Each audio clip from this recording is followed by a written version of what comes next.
Penting banget nih untuk punya ketenangan jiwa dan pikiran. Soalnya banyak orang yang mentalnya rusak gara-gara lingkungan, temen, pacar, atau bahkan keluarga. Nah, jadi di sini Bastian Stoic bakal kasih insight yang keren banget buat kalian semua. Yuk, dengerin bareng-bareng.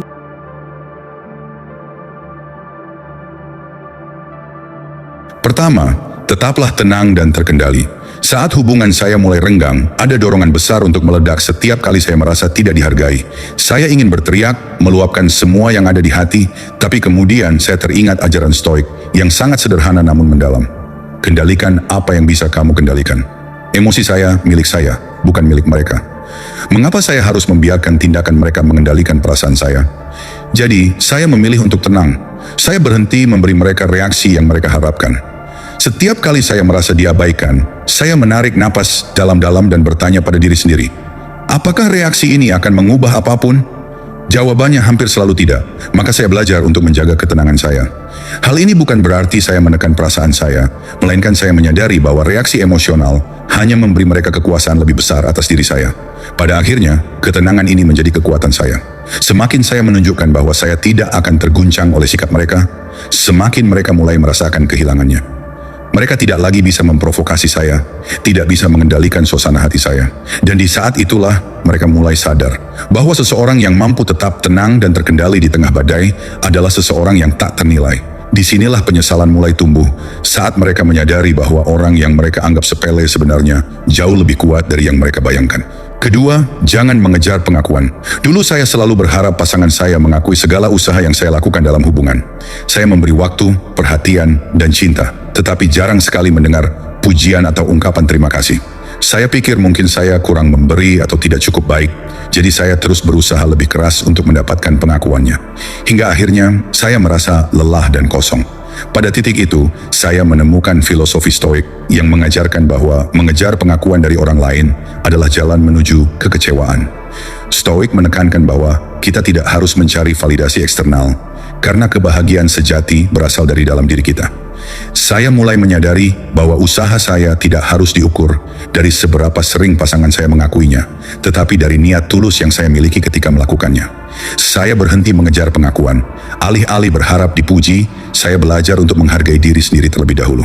Saya berhenti menunggu kata terima kasih atau pengakuan atas pengorbanan saya, karena saya tahu nilai saya tidak tergantung pada pujian mereka. Ini adalah keputusan yang sangat membebaskan. Saya merasa lebih kuat dan lebih berharga karena saya tidak lagi bergantung pada apresiasi orang lain. Ketika saya berhenti mengejar pengakuan, sesuatu yang menarik terjadi. Mereka mulai melihat perbedaan dalam sikap saya. Ketika mereka menyadari bahwa saya tidak lagi menuntut validasi dari mereka, itu membuat mereka berpikir. Mereka mulai merasakan bahwa ada jarak yang tumbuh di antara kami, jarak yang dihasilkan oleh kepercayaan diri saya yang meningkat.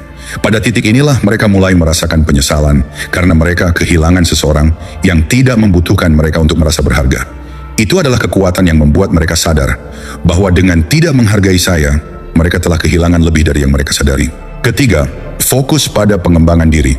Saat hubungan itu terasa tak seimbang, saya sering merasa tenggelam dalam upaya untuk menyenangkan pasangan saya. Setiap keinginan dan kebutuhannya menjadi prioritas utama, sementara impian dan tujuan saya sendiri terpinggirkan.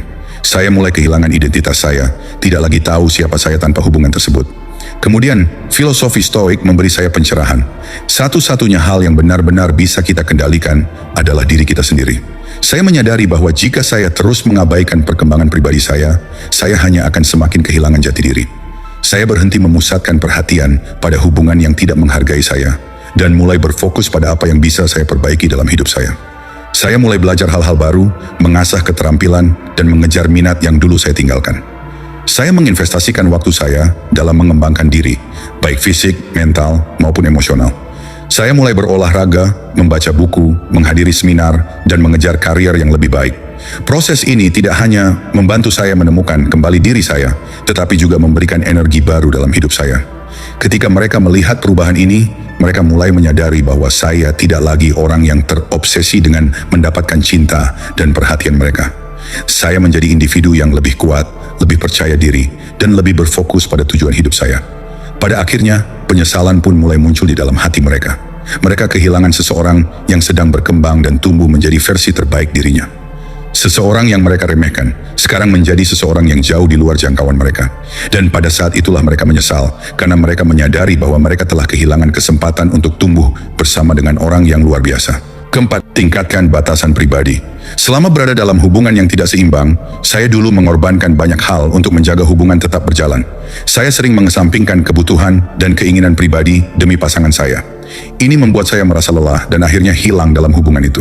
Saya kehilangan batasan-batasan pribadi dan itu menjadi titik lemah saya. Namun ketika saya mulai mempelajari filosofi Stoik, saya menyadari bahwa salah satu prinsip kunci adalah memiliki batasan yang jelas. Batasan adalah cara kita menghargai diri sendiri dan menunjukkan kepada orang lain bagaimana kita ingin diperlakukan. Saya menyadari bahwa dengan membiarkan pasangan saya melewati batasan-batasan tersebut, saya telah memberi mereka izin untuk tidak menghargai saya. Itu adalah kesalahan saya sendiri. Jadi saya memutuskan untuk mengambil kembali kendali atas hidup saya dengan membangun batasan yang sehat. Saya berhenti menerima perlakuan yang tidak adil dan belajar untuk mengatakan tidak dengan tegas ketika sesuatu tidak selaras dengan nilai-nilai saya. Pada awalnya ini sulit. Ada ketakutan bahwa pasangan saya akan marah atau merasa tersinggung. Namun, saya tetap berpegang teguh pada prinsip saya. Karena saya tahu bahwa tanpa batasan, saya hanya akan terus diperlakukan dengan cara yang tidak pantas. Ketika mereka mulai melihat bahwa saya tidak lagi bersedia menerima perlakuan yang tidak adil, mereka kaget. Batasan saya membuat mereka sadar bahwa saya bukan lagi orang yang bisa mereka remehkan. Saya menjadi seseorang yang menghormati dirinya sendiri dan tidak akan membiarkan orang lain melewati batas-batas tersebut. Ini bukan hanya tentang melindungi diri saya sendiri, tetapi juga tentang menumbuhkan rasa hormat terhadap diri saya. Lambat laun penyesalan mulai merayap masuk ke dalam pikiran mereka.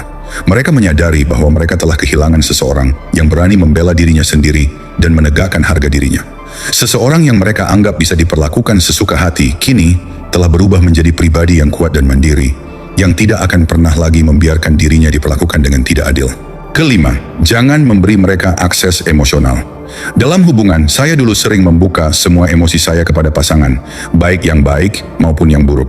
Ketika saya marah atau kecewa, saya akan segera mengungkapkannya, berharap bahwa dengan membuka hati, mereka akan mengerti betapa saya terluka.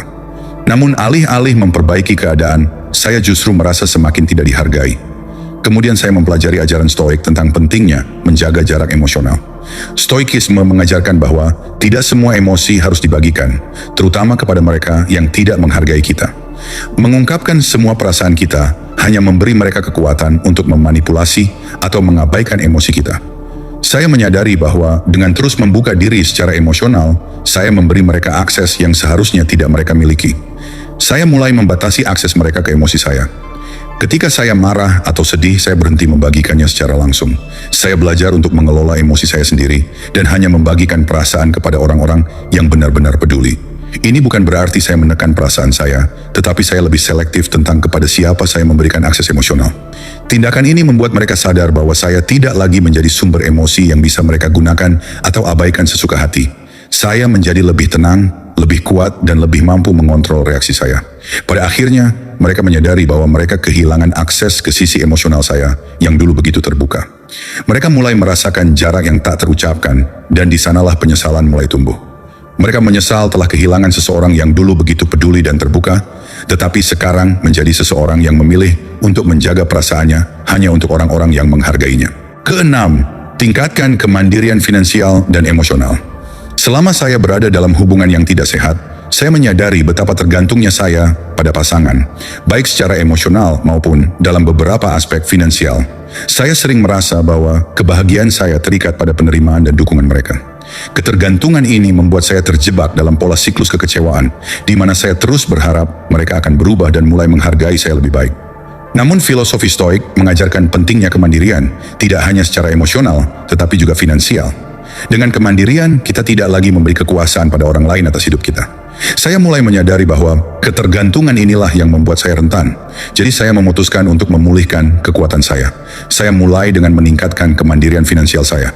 Saya mencari peluang karir yang lebih baik, belajar mengelola uang dengan bijak, dan memastikan bahwa saya tidak lagi perlu bergantung pada pasangan untuk kebutuhan finansial saya. Ini bukan hanya tentang uang, tetapi tentang memiliki kontrol penuh atas hidup saya. Setiap kali saya merasa lebih kuat secara finansial, saya juga merasa lebih bebas. Di saat yang sama, saya belajar untuk menjadi lebih mandiri secara emosional. Saya berhenti mencari validasi dari pasangan saya untuk merasa berharga. Saya mulai menemukan kebahagiaan dalam hal-hal yang saya lakukan sendiri, dari hobi hingga mencapai tujuan-tujuan pribadi. Saya belajar bahwa kebahagiaan sejati tidak harus datang dari hubungan, melainkan dari dalam diri saya sendiri. Ketika pasangan saya melihat perubahan ini, mereka mulai menyadari bahwa saya tidak lagi bergantung pada mereka. Saya tidak lagi terjebak dalam lingkaran mencari persetujuan atau dukungan mereka.